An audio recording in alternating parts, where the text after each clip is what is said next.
గౌరవనీయులు పెద్దలు మన జాతీయ పార్టీ అధ్యక్షులు నారా చంద్రబాబు నాయుడు గారికి, గౌరవనీయులు పెద్దలు ఆంధ్రప్రదేశ్ అధ్యక్షులు కాలా వెంకట్రావు గారికి, గౌరవనీయులు పెద్దలు తెలంగాణ రాష్ట్ర అధ్యక్షులు రమణ గారికి,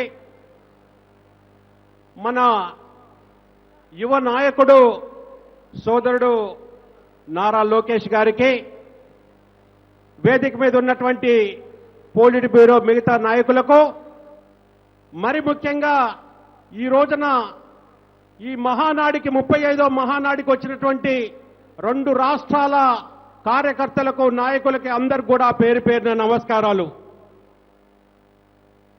ఈ రోజున ఈ యొక్క రాజకీయ తీర్మానం బలపరచడానికి నాకు అవకాశం ఇచ్చినటువంటి మన అధ్యక్షుడికి మరొకసారి ప్రత్యేక కృతజ్ఞతలు తెలుపుకుంటూ, మనం కనుక చూసినట్లయితే ప్రపంచంలో భారతదేశం అతిపెద్ద ప్రజాస్వామ్య దేశం. ఎన్నో కులాలు, ఎన్నో మతాలు, ఎన్నో భాషలు, ఎన్నో విడివిడి ప్రాంతాలలో విడివిడి భాష ఉన్నటువంటి మన దేశంలో ఆ రోజున మరి మనం స్వతంత్రం పొందిన తర్వాత మొదటిసారిగా భారతదేశంలో కాంగ్రెస్ ప్రభుత్వం ఏర్పడ్డది. ఆ రోజు నుంచి ఈ రోజు కనుక చూసినట్టయితే కాంగ్రెస్ ప్రభుత్వంలో అవినీతులు, అక్రమాలు, కుంభకోణాలు ఎన్నో జరిగిన సంఘటనలు. ఆ టైంలో మన స్వర్గీయ మహానుభావుడు ఎన్టీ రామారావు గారు మరి 1982లో మార్చి 29న తెలుగుదేశం పార్టీ పెట్టి తెలుగు జాతికి, తెలుగు ఆత్మగౌరవాన్ని భారతదేశానికి చాటి చెప్పే విధంగా తెలుగుదేశం పార్టీని ముందుకు తీసుకొచ్చేటప్పుడు ఒక మహానాయకుడు. మనం ప్రాంతీయ పార్టీ అనుకున్నా కూడా మొదటి నుంచి కూడా జాతీయ భావాలు కలిగినటువంటి పార్టీ మన పార్టీ. ఆ రోజు నుంచి ఈ రోజు వరకు కనుక చూసినట్లయితే సంక్షేమ కార్యక్రమాలు పేదలకు ఏ విధంగానైతే ఆ రోజున మన స్వర్గీయ ఎన్టీ రామారావు గారు పెట్టారో, ఆ రోజు నుంచి ఈ రోజు వరకు మన నాయకుడు నారా చంద్రబాబు నాయుడు గారి వరకు కూడా ఆ కార్యక్రమాలకి, ఆ యొక్క పథకాలకే పేర్లు మార్చి రాష్ట్రాలే కాదు కదా దేశంలో కూడా పెట్టినటువంటి ఘనత మన నాయకులది, మన పార్టీదని చెప్పక తప్పదు.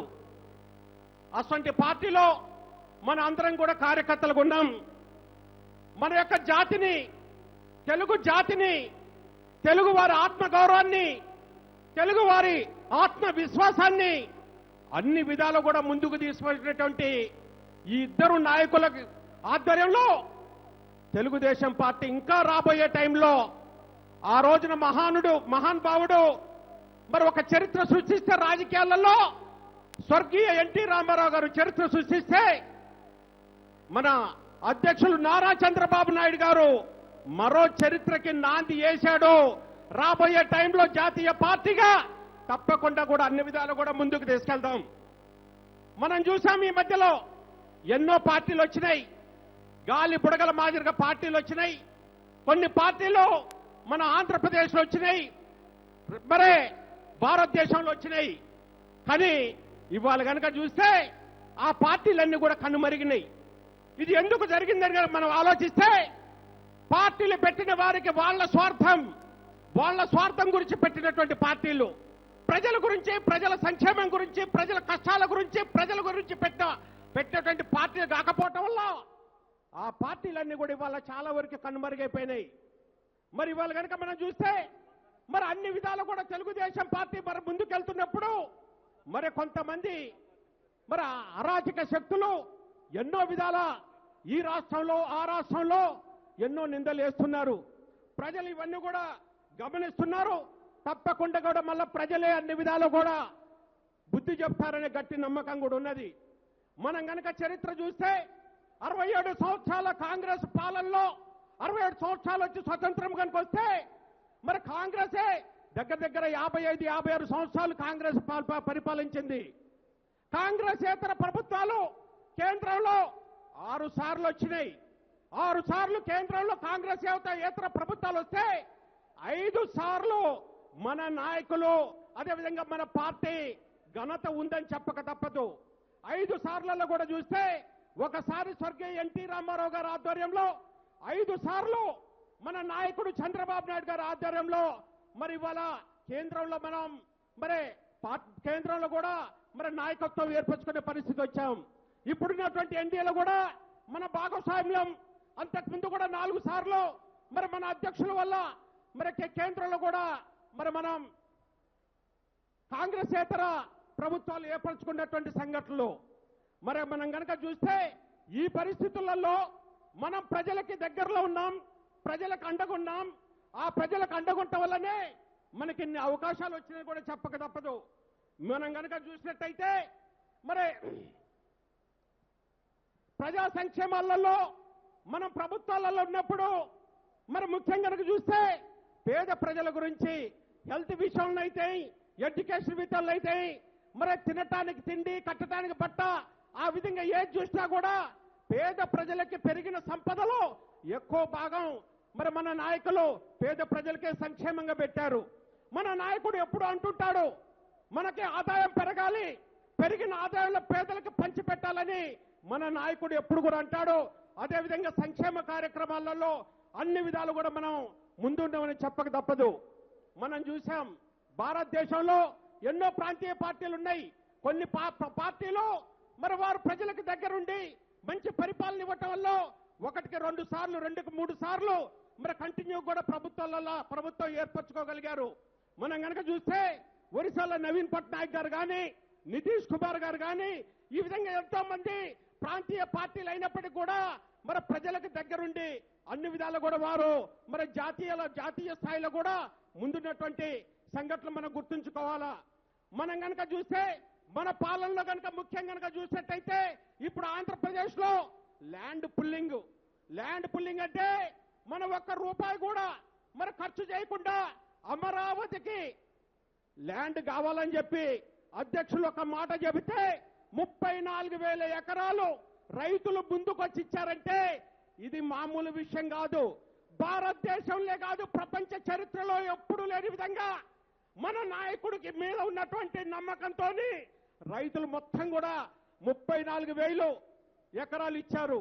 ఈ మధ్యన కూడా కొన్ని సందర్భాలలో మరి ల్యాండ్ ఎక్విజిషన్ వల్ల ల్యాండ్ లేక ఎన్నో ప్రాజెక్టులు మరి సఫర్ అవుతున్నాయని కేంద్రంలో ఒకసారి మాట్లాడుతుంటే అప్పుడు అంటున్నారు వారు ఏదైతే చంద్రబాబు నాయుడు గారు ల్యాండ్ పుల్లింగ్ సిస్టమ్ పెట్టాడో అది మన భారతదేశం మొత్తం కూడా ఆలోచించాల్సిన అవసరం ఉందని చెప్పి మరి కేంద్రంలో కూడా చర్చ జరుగుతున్న సంగతి కూడా మీకు అందరికీ తెలుసుకోవాల్సిన అవసరం ఉన్నది. అంతేకాదు భారతదేశం యొక్క గ్రోత్ 7.6% అయితే మన నాయకుడు ఆధ్వర్యంలో ఆంధ్రప్రదేశ్ లో 10.99% గ్రోత్ కూడా తీసుకురావటం అంటే మరి అభివృద్ధి విషయంలో ఏ విధంగా ముందుకు తీసుకుపోతున్నారో మన అందరం కూడా ఆలోచించుకోవాల్సిన అవసరం ఉన్నది. అటువంటి యొక్క నాయకులు దొరకటం మనం అదృష్టంగా కూడా భావించుకోవాల్సిన అవసరం ఉందని చెప్తున్నా. అంతేకాదు మరి నదుల అనుసంధానం చేయాలని గత 15 సంవత్సరాల ఇంతకుముందు ఎన్డీఎఫ్ గవర్నమెంట్ లో వాజ్పేయి గారి టైంలో నదులు అనుసంధానం చేయాలని చెప్పేసి ఆలోచిస్తే భారతదేశంలో మొదటిసారి నదుల్ని అనుసంధానం చేసి గోదావరిని కృష్ణని కలిపినటువంటి ఘనత మన నారా చంద్రబాబు నాయుడు గారిది, మన నాయకుడిని చెప్పక తప్పదు. రాబోయే టైంలో కూడా రైతులు మరి తాగునీరు సాగునీరు గురించి తప్పకుండా కూడా ఈ నదుల అనుసంధానం కార్యక్రమాలు కూడా ముందుకు తీసుకుపోవాల్సిన అవసరం ఉన్నది. రాజకీయాలలో మనం చూస్తే ఎంతో మంది వస్తారు, ఎంతో మంది వెళ్తారు, కానీ ప్రజల గుండెల్లో నిలబడేటువంటి నాయకుడు అప్పుడు ఎన్టీ రామారావు గారు, ఆ తర్వాత ఇప్పుడు ప్రజలకు దగ్గరగా ఉన్నటువంటి నాయకుడు మన నాయకుడు నారా చంద్రబాబు నాయుడు గారు. 10 సంవత్సరాలు మనం అపోజిషన్ లో ఉన్నాం. 10 సంవత్సరాలు అపోజిషన్ లో ఉంటే మరి పైన 10 సంవత్సరాలలో కాంగ్రెస్ ప్రభుత్వం 10 సంవత్సరాలు వాళ్ళు రాష్ట్రాన్ని పాలించారు, ఆంధ్రప్రదేశ్ రాష్ట్రాన్ని పాలించారు. ఆ టైంలో నేను చాలా దగ్గరగా మన నాయకుడికి ఉన్నాను. ఆయన కష్టాలు కళ్ళారా చూశాను. కొన్నిట్లలో ఆయన కష్టాల్లో పాలు పంచుకునే అవకాశం కూడా నాలాంటి వాడికి వచ్చింది ఒక కార్యకర్తగా. ఆ రోజున కనుక చూస్తే 35 సంవత్సరాలు 34 సంవత్సరాలలో ఎప్పుడు కూడా మరి ఇంత కష్టాలు రాలేదని కూడా మన నాయకుడు ఎన్నోసార్లు అన్నాడు. అటువంటి కష్టాలు వచ్చినప్పుడు కార్యకర్తల అండతోని మళ్ళా ఇక్కడ ఆంధ్రప్రదేశ్ లో అధికారం కూడా తీసుకొచ్చినటువంటి నాయకుడు మన నాయకుడు. ఆ టైంలో కనుక చూస్తే ఒక పక్కన మన కార్యకర్తలని ఇబ్బంది పెట్టడం, ఒక పక్కన మన కార్యకర్తల్ని చంపటం, ఒక పక్కన చూస్తే ఒక మంచి నాయకుడు పరిటాల రవి లాంటి వాడిని కూడా మరి పట్టపగులే ఆత్మహత్య చేసిన సంగతి ఆయన చంపిన సంగతి కూడా మనం గుర్తుంచుకోవాలా. ఆ విధంగా దగ్గర 400 మంది కార్యకర్తలని వీళ్ళు హత్య చేశారు. మన పార్టీని అన్ని విధాలు కూడా ఇబ్బంది పెట్టారు. మన కార్యకర్తల్ని మన నాయకుల్ని ఇబ్బంది పెట్టారు. మరి ఈ రోజున ఏమైంది? ఆ పార్టీ కనుమరుగైపోయింది. ఆంధ్రప్రదేశ్ లో కాంగ్రెస్ కనుమరుగైపోయింది. అందుకనే మనం ఎప్పుడు కూడా ప్రజలకి దగ్గరలో ఉండాలా, ప్రజల సమస్యల మీద పోరాడాలా, ప్రజల్లో కలిసిమెలిసి ఉండాలని చెప్పి ఏదైతే మన అధ్యక్షులు చెబుతుంటారో ఆ విధంగా మనం ముందుకు పోవాలని చెప్పేసి మీ అందరూ కూడా తెలియజేసుకుంటున్నాను. ఇక్కడ కొన్ని విషయాలు చెప్పక తప్పదు. మీరు కనుక చూస్తే 10 సంవత్సరాలు మన అపోజిషన్ లో ఉన్నప్పటికీ కూడా ఎన్నో ప్రజా సమస్యల మీద మన నాయకుడు పోరాడాడు. కొన్నిట్లలో నేను కూడా ఉన్నాను. మన నాయకులు చాలా మంది ఇక్కడ స్టేజ్ మీద ఉన్నటువంటి నాయకులు చాలా మంది ఉన్నారు. ముఖ్యంగా కనుక చూసినట్టయితే బాబ్లీ పోరాటం, బాబ్లీలో ఆ రోజున తెలంగాణకు అన్ని విధాలు కూడా నష్టం జరుగుతుందని చెప్పి మరి నష్టం జరగకుండా మన వంతు మనం చేయాలని చెప్పి ఎంతో తాపత్రపడి మరి బాబ్లీకి వెళ్ళాం. ఆ రోజున మరి కాంగ్రెస్ ప్రభుత్వం మహారాష్ట్రలో, ఆంధ్రప్రదేశ్ లో కాంగ్రెస్ ప్రభుత్వం ఈ బాబ్లీ మీద కట్టే ప్రాజెక్టు వల్ల రేపు రాబోయే టైంలో తెలంగాణకు అన్ని విధాలు కూడా నష్టం జరుగుతుందని మన నాయకుడు ఏది ఏమైనా సరే మనం బాబ్లీ పోదాం, అక్కడే పోరాడదాం, అన్ని విధాలు కూడా ప్రజలకి మరి అండగుందాం, లేకపోతే రాబోయే టైంలో తెలంగాణకి పెద్ద ఎత్తున రైతాంగానికి నష్టం వస్తుందని అప్పుడే అనుకొని దగ్గర వేదిక మీద ఉన్నటువంటి కొంతమంది నాయకులు మేమందరం కూడా కలిసి 75 మంది నాయకులం, ఎంపీలము, ఎమ్మెల్యేలము అందరం పోయాం. మేము ఆ రోజు పోయినప్పుడు మరి ఆ పోరాటాలు కనుక చూసినట్టయితే అన్ని విధాలు కూడా ఇబ్బందులు పెట్టి 5 రోజులు జైల్లో పెట్టారు. జైల్లో పెట్టడమే కాదు, ఒక చిన్న రూమ్ లో కనీసం పడుకోవటానికి కూడా వీల్లేనటువంటి రూమ్ లో మా అందరిని పెడితే మన నాయకుడు కటిక నేల మీద 5 రోజులు ఆ విధంగానే పడుకున్నారు. కటిక నేల మీద పడుకున్నాం. ఒక ఫ్యాను లేదు, గాలి వచ్చే అవకాశం లేదు. ఒక్క రూమ్ లోనే 75 మంది నాయకులను పెట్టేటువంటి సంఘటన. అయినా కూడా ఆ విధంగా పోరాడి తప్పకుండా కూడా ప్రజలకు న్యాయం జరగాల, తెలంగాణ ప్రజలకు న్యాయం జరగాలని ఆలోచించుంటే నాయకుడు మన చంద్రబాబు నాయుడు గారు. అదేవిధంగా చూస్తే పార్టీలలో పార్టీ నాయకుడు చాలా ఇంపార్టెంట్. ప్రజా సేవకి ప్రజలకి దగ్గర ఉండేటువంటి విధంగా నాయకుడు కనుకుంటే ఆ పార్టీ భవిష్యత్ ఎప్పుడు బాగుంటది. అదే మరి మన అధ్యక్షులు నారా చంద్రబాబు నాయుడు గారు చేసి చూపెట్టారు. ఆ తర్వాత ఉత్తరాఖండ్లో మన తెలుగు జాతి వారు, తెలుగు వారు చాలా ఇబ్బందులు పడ్డారు. పెద్ద ఎత్తున కూడా వరదలు వచ్చాయి. అప్పుడు కూడా రాష్ట్రంలో, కేంద్రంలో కాంగ్రెస్ ప్రభుత్వం ఉన్నది. మరి 5-6 ఒక వారం రోజుల పాటు చూశాం. మన తెలుగు వారిని అందరినీ కూడా రక్షిస్తారని అనుకున్నాం. వాళ్ళని అన్ని విధాలు కూడా ఆదుకుంటారని అనుకున్నారు. ఒక వారం తర్వాత మన తెలుగు జాతి గురించి, తెలుగు వారి గురించి ఈ ప్రభుత్వం ఏమి పట్టించుకోకుంటే మరి కేవలం 5 రోజులలో 5 స్పెషల్ ఫ్లైట్లు పెట్టి కేవలం మేము నలుగురమే, నారా చంద్రబాబు నాయుడు గారితో నేను ఇంకా 2 ఎంపీలం నలుగురం పోయి ఆయన యొక్క డైరెక్షన్ లో మొత్తం తెలుగు జాతిని కూడా రక్షించుకున్నామని చెప్తున్నాను. ఇక్కడ ఒక సంఘటన మీకు చెప్పక తప్పదు. పార్టీలతో పాటుగా నాయకుడి గురించి కూడా తెలుసుకోవాల్సిన అవసరం ఉన్నది. కొన్ని సంఘటనలు మీడియాలో కూడా రానటువంటి సంఘటనలు, కొన్ని సంఘటనలు కవరేజ్ లేక మీడియా కూడా లేనటువంటి సంఘటనలు. ఉత్తరాఖండ్ విషయం కనుక చూస్తే మన నాయకుడు ఒకటే చెప్పాడు, వట్టి పరిస్థితులు కూడా ఇక్కడ ఉత్తరాఖండ్ వరదలలో చిక్కుకున్నటువంటి ప్రతి తెలుగు వారిని కూడా చివరి వరకు కూడా మన వీళ్ళందరినీ కూడా మరి మనం ఖచ్చితంగా కూడా వారి వారి స్థలాలకి చేర్చాలని చెప్పేసేసి మరి బయలుదేరాం. ఢిల్లీ నుంచి ఉత్తరాఖండ్ పోవాలని చెప్పేసేసి ఆ రోజు నెల మనకి మొత్తం కూడా రోడ్లు రైలు మార్గాలన్నీ కూడా దెబ్బతినిపోయినాయి. ఢిల్లీ నుంచి ఒక చిన్న ఫ్లైట్ తీసుకొని 8 మంది పోయే ఫ్లైట్లలో నేను చంద్రబాబు నాయుడు గారు ఇంకొక 2 ఎంపీలను కూడా పోయాం. అక్కడికి పోయిన తర్వాత చూస్తే ఎక్కడెక్కడ తెలుగు వారు ఉన్నారని ఎత్తుక్కుంటా ప్రతి హాస్పిటళ్లలో ప్రతి సత్రాలలోకి పోయి తెలుగు వారందరినీ కూడా మరి ఆ రోజున ఐడెంటిఫై చేశాం. హాస్పిటల్కి పోయినప్పుడు 60 సంవత్సరాల వృద్ధురాలు 4 రోజుల సంధి భోజనం లేక కాలు ఇరిగి హాస్పిటల్ ఉండి, అయ్యా చంద్రబాబు నాయుడు గారు మీరు వచ్చారు, మిమ్మల్ని చూస్తే నాకు ధైర్యం వచ్చింది, ఎట్టన్న చేసి నన్ను ఇలా సాయంత్రానికి నన్ను హైదరాబాద్ చేర్చండి, నేను కుక్కడపల్లిలో ఉంటున్నానని చెప్తే మన నాయకుడు అమ్మా నువ్వు ధైర్యంగా ఉండు, నిన్ను నేను ఇవాళ సాయంత్రం వరకే కుక్కడపల్లి చేపించే బాధ్యత నాది అని చెప్పేసి చెప్పాడు. నేను పక్కనే ఉండి ఆలోచించాను, నాయకుడు ఏ విధంగా ఎలాంటి ఫెసిలిటీస్ లేవే, ఏ విధంగా మన నాయకుడు మన సాయంత్రానికి చేరుస్తాడు. దగ్గర 11-12 మేము హాస్పిటల్ ఉన్నాం. ఈ సంఘటన ఇక్కడ కార్యకర్తలందరూ కూడా ఆలోచించాల్సిన అవసరం, గుర్తుంచుకోవాల్సిన అవసరం ఉందని చెప్తున్నాను.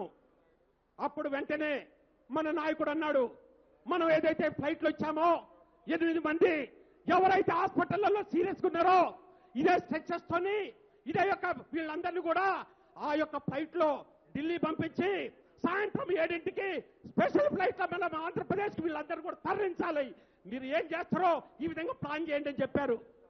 మేము పోయినటువంటి విమానంలో 8 సీట్లు ఉన్నాయి. అప్పటికే చంద్రబాబు నాయుడు గారు ఉత్తరాఖండ్ వస్తుందంటే రాకుండా చాలా ఇబ్బందులు పెట్టారు. మన ఫ్లైట్ కి పర్మిషన్ ఇవ్వలేదు, ల్యాండింగ్ కి పర్మిషన్ ఇవ్వలేదు. ఎన్నో కష్టాలు పడి మరి డెహ్రాడూన్ చేరుకుంటే ఆ రోజున ఆ 8 మంది ఎవరైతే హాస్పిటల్లో ఉన్నారో వాళ్ళని అదే విధంగా చేసుకొచ్చి మేము ఏదైతే చిన్న విమానంలో పోయామో ఆ విమానాన్ని మనం అవసరం అనుకుంటే మనం రాత్రి ఇక్కడే ఉందాం కానీ ముందు 8 మందిని మనం తీసుకుపోవాలని చెప్పారు. ఆ విధంగా 8 మందిని తీసుకొని ఢిల్లీ తీసుకొచ్చి ఢిల్లీలో స్పెషల్ ఫ్లైట్ లో రాత్రి 10 వరకు హైదరాబాద్ చేర్చినటువంటి ఘనత మన నారా చంద్రబాబు నాయుడు గారిది.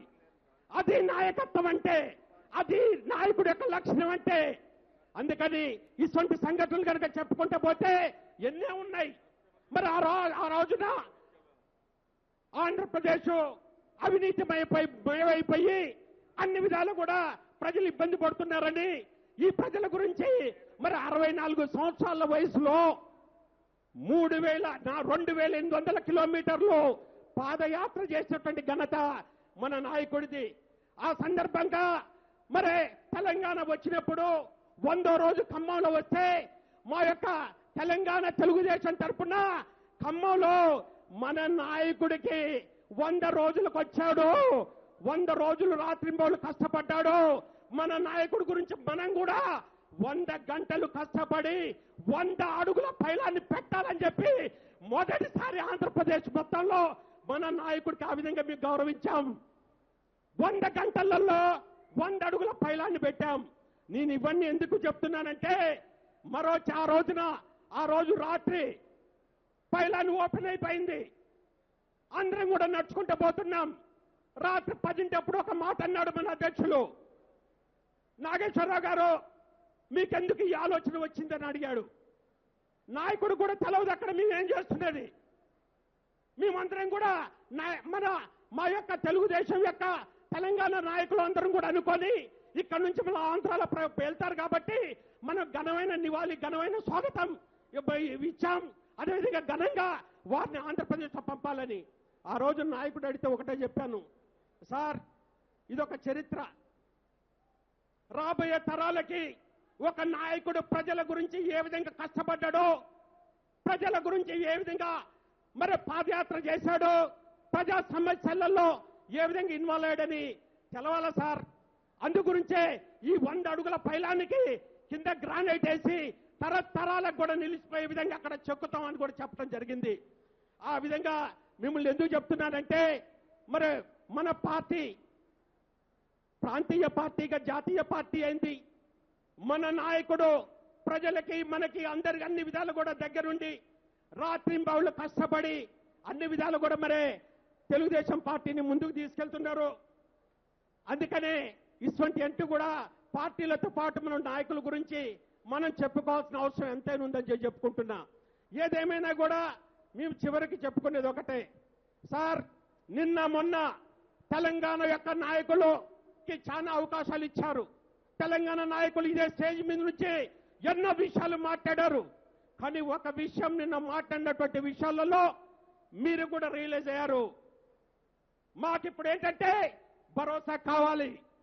మీ యొక్క ఆధ్వర్యంలో 10 సంవత్సరాలు ప్రతిపక్షాలున్నా కూడా ఎక్కడ దూకమంటే అక్కడ మేము తెలంగాణ నాయకత్వంతో కూడా దూకాం. ఉన్నోళ్ళం కూడా ఆ విధంగా ఏ విధంగా పోరాడాలంటే ఆ విధంగా పోరాటానికి మేము ముఖ్యంగా ముందుకున్నాం. కానీ మీ యొక్క అండ కావాలి. మీరు ఇంతకుముందు మొదటి నుంచి కూడా నాకు 2 రాష్ట్రాలు 2 కళ్ళు అని చెప్పారు సార్. అందుగురించే మాకు కూడా అన్ని విషయాలలో కూడా రాజకీయంగా కూడా మీరు సగ భాగం పెట్టాల్సిన అవసరం ఉండదని చెప్పి మీకు చెప్పుకుంటూ, ఏదైతే ఇవాళ పెట్టినటువంటి రాజకీయ తీర్మానాల్లో నాకు అవకాశం ఇచ్చినందుకు మన నాయకులకి ప్రత్యేకంగా మరి ధన్యవాదాలు, కృతజ్ఞతలు చెప్పుకుంటూ, మన యనమల రామకృష్ణ గారు సీనియర్ నాయకుడు ప్రవేశపెట్టినటువంటి రాజకీయ తీర్మానాన్ని పూర్తిగా కూడా మరి బలపరుస్తూ మీ అందరూ కూడా మరి పెద్ద ఎత్తున బలపరాలని కోరుకుంటూ మీ వద్ద సెలవు తీసుకుంటున్నాను.